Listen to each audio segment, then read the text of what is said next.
Update tayo sa nagpapatuloy na search and retrieval operations dito sa Taal Lake para sa mga nawawalang sabongero. Kausapin natin si Police Lieutenant Colonel Aleli Buwaken, spokesperson ng Batangas Provincial Police Office. Magandang umaga at welcome po sa Balitang Hali. Yes, magandang tanghali, Rafi, at sa ating mga nanonood ngayon. Opo, kumusta po yung koordinasyon at pakikipagtulungan ng Batangas Police sa nagpapatuloy na search and retrieval operations dito po sa Taal Lake? It's been 5 days since we started these retrieval operations.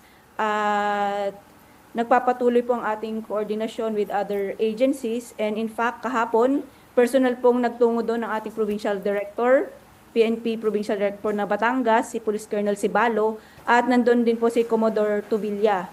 At napag-usapan nga po nila yung mga logistical requirements dahil para magiging mahaba pang operasyon ito, it would take a long time.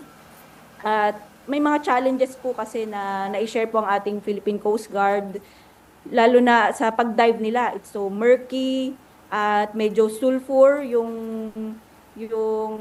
sulfuric, yung tubig. Andyan din yung problema nila sa visibility at other weather conditions. So, on the diving side, ayan po ay nakatask po sa Philippine Coast Guard, and we do understand that they're facing a lot of challenges. And as for the PNP naman, ang role po namin ay yung as much as possible yung proper treatment in order to preserve the integrity of the evidence recovered. We must consider po na iba po ito dahil ito po ay magmumula sa tubig, papunta po sa lupa. So, we really have to Nabanggit niyo po yung integridad ng mga ebidensya. Paano niyo po pinipreserve ito? Kasi yun nga yung kino-question ng isang forensic pathologist, yung preservation itong mga ebidensya. Paano po sinisiguro ng PNP na intact pa rin kahit paano yung integrity kahit na 4 years na mula nung mangyari yung insidente? At saan po sinusuri itong mga suspicious objects na ito? Yes, sir. Ito pong mga nare-retrieve po ng ating Philippine Coast Guard, meron silang markings na tinatawag, and then i-retrieve nila. Just imagine po, medyo mabigat ito, may kabigatan, and then ilulutang nila. Pagkalutang po ay sasalubungin po ng ating soko. Nakabangka po ang ating soko.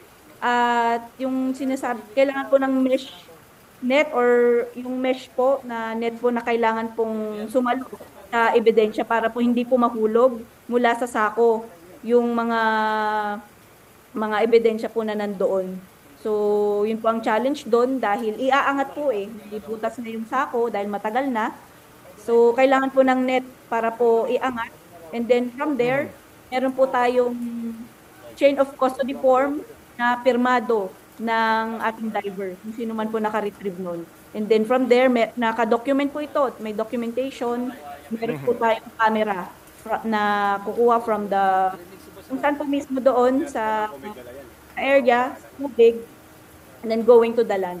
At may treatment po na gagamitin ng SOCO doon para po ma-preserve po siya. Sabi po yung PNP Chief Nicolas Torre III, may animal at human remains. Halo na raw po yung nakikita dito sa Taal Lake. Bukod po ba sa kaso ng mga missing sabongero, may iba pang kaso na posibleng may kaugnayan sa mga human remains dito po sa Taal Lake? As of now, ay yan po ang kukumpirmahin po natin. We're going to check our records. And in fact, hindi pa nga natin ma-establish pa kung talagang ang kasong ito ay maililink sa kaso ng mga missing sabongeros. So, hindi pa tayo makapag-conclude on that part, lalo na rin sa iba pang Opo. Kumusta po yung pagpapatupad ng seguridad dito sa lugar para matiyak na hindi nga kompromiso yung search and retrieval operations? Bawal po bang lumapit yung mga mangingisda at residente? Kasi nakausap po namin yung alkalde nitong Laurel nung Sabado at sinabi niya ay kukunti na lang yung pumapalaot ng mga mangingisda. May certain portion po doon na kailangan po nating i-restrict dahil meron po tayong ongoing operation. So bear with us dahil ito po ay, ang intention po natin dito ay makapagbigay po ng hustisya kung meron man pong talagang krimen na nangyari.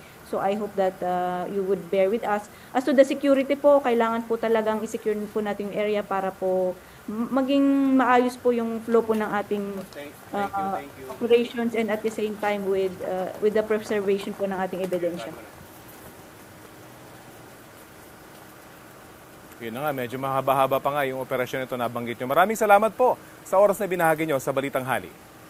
Thank you, thank you. Si Batangas Provincial Police Office Spokesperson, Police Lieutenant Colonel Alilay Buaken.